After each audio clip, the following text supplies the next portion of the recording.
Alex Meth, welcome in Brussels. Thank you. You're about to play like the smallest crowd maybe in years tonight, or? Yeah, it's been a while since we've done a little one like this. Yeah, how's that like different from the huge shows that you're used to right now with this tiny, cozy venue? I'm looking forward to it. Maybe there'll be, I suppose the obvious answer is that there'll be a bit more of a connection between us and the crowd. Even just being able to see more people from the distance and just, yeah, I think it'll be nice. What about you? Yeah, I mean, you know, this guy, he feeds off a crowd that he's connected with. Yeah, can't wait. This, you know, I'm going to learn everybody's name. Yeah. Let's go for that. Yeah. Can't wait to see it. Shallow stage. Yeah, closer. Buckle connection. up. Yeah, what can we expect? All of that and fireworks and everything, and yes. that into the tiny studio. Pyrotechnics. Yeah, cool. Good to go. You're about to release this new record, The Car. I'm sure you can't get too much into the specifics before it comes out at this point, but I'd love to know in both of your minds, like how it relates to your previous record. Like, is it a continuation? Is it related in what kind of music way? Yeah. I mean, I think musically, yeah, we, as we've always tried to do, like the one that follows sort of takes a little bit something from the one before, and there's a path that goes from the first album to this album. It might not be like obvious and clear to everybody at first, but for us it's definitely got a bit of that, and it's like another extension of what we did last time, but there's definitely a difference. I think it seems to me possibly that when you look back after a period of time has passed, you notice more that the sound of each record sort of bleeding into the next one more than you perhaps felt like it did at the time. Yeah. But I think there's definitely it follows on from the last one, but it feels a bit more open or something, and yeah, that's the end of that sentence. Yeah. It feels a bit more open. My teeth are bleeding and my knees are weak. It's as if there's something up. So you've been playing like a few of the new songs live already, so the fans had to get some sneak previews, so to say. And one of the songs you've performed is called Mr. Schwartz, if I pronounce it correctly. It refers to a poet, right? No, or is it? It's a coincidence. A misconception that's going to be the bane of your existence. Oh. What's the story? The real story. You mean the name of the poet? Yeah. Delmore Schwartz. Is that what we're talking about? Too much of a coincidence. I know, it's a huge coincidence. But and then another Mr. Schwartz there's a Mrs. Schwartz actually came on me barometer the other day. There's a George Saunders short story called Offloading Mrs. Schwartz, and I don't know, maybe subconsciously it had come from there or something. I've started to wonder, but I don't think it's either. I saw it I saw the name on the back of an Alfa Romeo underneath the tail light in a sort of. I'd love to know the name of the typeface, but I don't. But I'd sort of describe it as like a bit like 90s surfy. And it said Del Schwartz on the back of this. So we had a song called that for a while that didn't make the record, and that led to Mr. Schwartz. And then it came to the song. Yeah. So, yeah. But no, it's a coincidence. Yeah, but it also actually leads to something of an Arctic Monkeys mystery, because before the song titles for The Car were made public, the fans found a playlist on Spotify named Del Schwartz that they think is yours. Oh, whoa. Can you confirm or deny that? What's on it, you know? A lot of French music. Wow. The titles are very hard for me to pronounce. It's very obscure. No idea. No, it's not. Right, No? Denying? I thought someone was like coughing as a clue of what to say then. It's like, here's Ooh, is this a sign? What can we say? No, it's not the... Is that you, Del? The fans were obsessed with it, but... Unless it was his Alfa Romeo, that never occurred to me. No. Could have been. But I think that's probably like time travel would have to be involved. Yeah, but maybe. that's why the font Possibly. was like it was. Okay, love to have that clear. Thank you so much. Oh, there's a playlist as well. Shit, I forgot about that. Yeah. I mean, I don't know anything about that. There's a play, yeah. And I was wondering, because the third track of the album, Sculptures of Anything Goes, immediately stood out to me because it's quite dark, almost ominous. And I was wondering if you could tell me a little bit of the process behind that song, because it's so... That's kind of a bit of a different... We haven't really been to that place, I don't think, before, sonically, quite. I mean, to me, that does remind me a little bit of some of the... Well, of like some of the like desertier side of the AM record from 2013. It feels like there's still a bit of that, you know, dust in there, but it's that's it. That came. Jamie, the guitar player, got a Moog synthesizer and put a drum machine through it and made that sound, and we wrote a song based off that. Really, is the so that was succinct answer.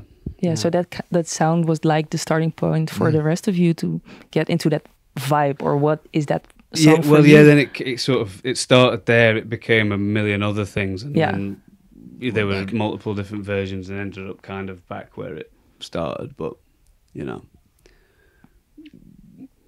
having had a haircut. For you, Matt, what's that song? What does it feel like? We've been trying to play it as well, which has been fun to like a version of it live. Yeah, we were just trying to play it just now. Yeah, actually, yeah, it's great. It's a fun one to do. Yeah, were you about to put that one in the set list? What kind of? Oh, it's tempting. I don't know if it's quite there, but we'll see. It's okay. Yeah, anything could happen. Feels like one of them afternoons. Yeah. True. Love to see it. And you recorded the car mostly in Butley Priory, a large religious house in the countryside, if I'm correct. Yeah. What made you want to go there instead of like a big fancy studio? I can't really remember. I think we liked the idea of just going somewhere and just being there first of all. Like, and this was like a place that we could just live there, stay there, and set everything up we needed, and just not be bothered by anyone. Have the place to ourselves. What kind of place is it inside? What does it have for you? It's not a studio. It's definitely not. And there's that. I mean, I like studios. I don't know. Love studios. But by the end of it, it felt like we did enough there and made it feel enough like a studio it didn't feel strange after the first couple of days. Kind of a big open room, and it got I suppose you got a bit of that sound of it felt like that was the bit of it where we captured sort of like the raw material, and then we took it on to, went back to La Frette again, where we did the last record, did the vocals and some overdubs there, and then like did the strings and mixed in London. But it was like all kind of got all the band stuff in this room in the countryside in England in the summer, and I think we were quite. I think that's the first time we'd made a record in the summer in England since like the first time we did one, something. So there was kind of I don't know, sort of back to that approach or something maybe that appealed. Yeah, what did those days look like? It sounds kind of romantic in a way. Yeah, a lot of it was based around the football. It's World Cup we're on, wasn't it? The Euro 20? I forget time. There we are. I don't know what time is anymore. So yeah, there was we had a bit of camaraderie around that. We had go for walks, that kind of thing.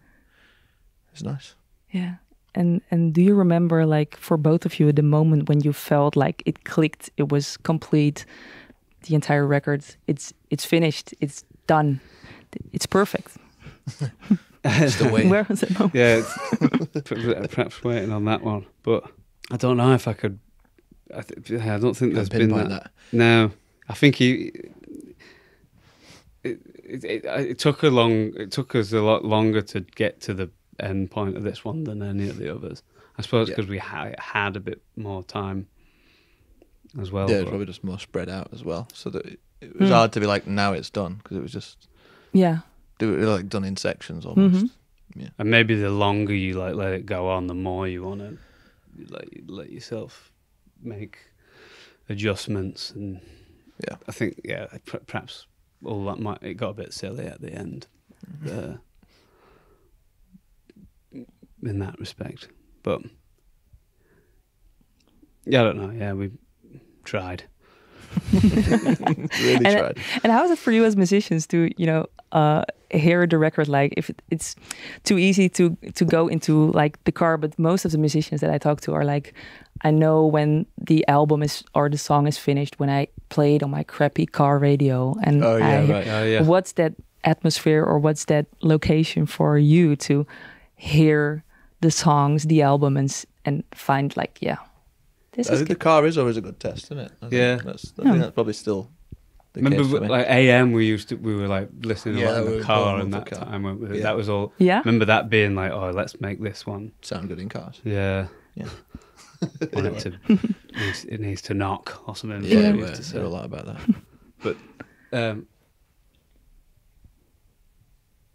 don't know if remarkably, I don't know if I have listened to this one in a car. Yeah, I have. Go figure. Finish for you. Yeah. Maybe you're going to have to wait until you can put Needle to Groove, aren't you? Before you're finished with this one. Yeah. Are you? Yeah, I think it's going to be that for you. Yeah, I wonder if they've pressed any up yet. That's probably going to be that. Yeah. Okay. Noted. Burst into tears. That's that moment, right? Yeah. That's that moment. And you just did the sound check. Crackle. So emotional. You just did the sound check, and I was wondering, like, what new song are you most excited to perform tonight? We hadn't fully decided which ones we're going to do, but I think we did. Well, like we said, we did try Sculptures just then, and that was good. That was fun. It just depends, because it's a shorter period of time that we're playing for as well, so we've got to really get this right, and not fuck it up. Got one in. See? What about you?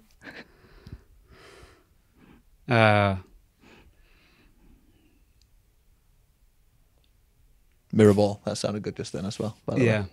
Yeah. Is there a Mirror Ball? Not today, no. I'm afraid not. Better be. I'm sorry. Yeah. Oh, sad. Change it to There Used to Be a Mirror Ball. Yeah. Don't get emotional. That ain't like you. So, final question. You just announced your biggest show in the Netherlands ever. Be playing the Ziggo Dome in May next year.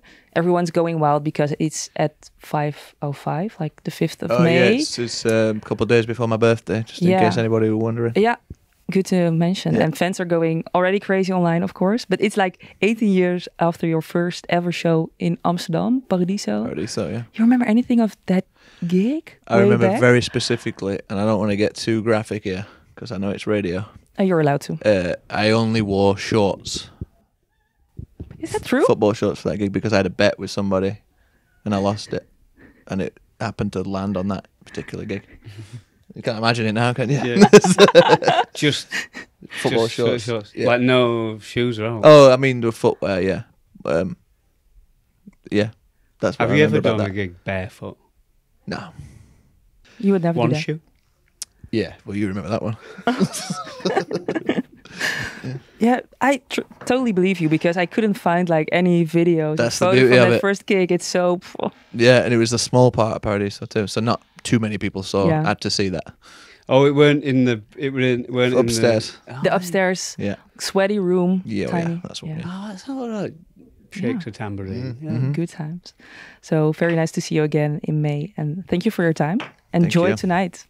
Thank you. I will. Thank you.